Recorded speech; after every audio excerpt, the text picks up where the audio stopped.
बहुत समय पहले की बात है, जब न मंदिर थे न मूर्तियां, केवल था ज्ञान, तप और ब्रह्म की खोज।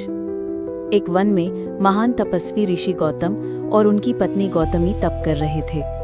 वर्षों की साधना के बाद उन्हें एक पुत्र रत्न की प्राप्ति होने वाली थी, पर ये कोई सामान्य गर्भ नहीं था।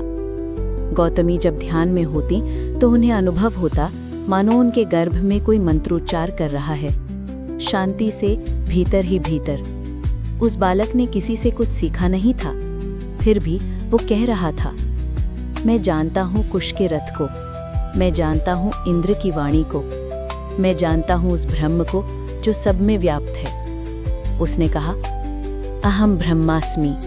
गर्भस्थ बालक की चेतना मनुष्य की सीमा से बहुत आगे बढ़ चुकी थी। उसने गर्भ से ही कहा, मैं वही हूँ जो था, वही हूँ जो है और वही हूँ जो होगा।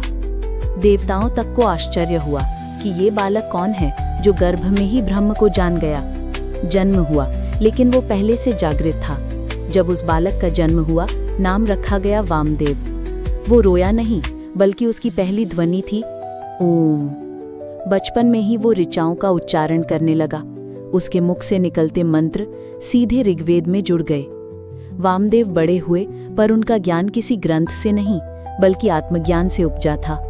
देवताओं ने आकर कहा, हे वामदेव, तुम्हारी ब्रह्म दृष्टि हमें भी चकित करती है। वो बोले, जो भीतर है वही ब्रह्म है, जो बाहर है वही ब्रह्म है, और जो मैं कह रहा हूँ वो केवल वह है। ऋषि वामदेव की कथा हमें बताती है, ज्ञान उम्र से नहीं आता, सत्य का अनुभव आत्मा से होता है। जो भीतर खोजता है वही ब्रह्म को पाता है।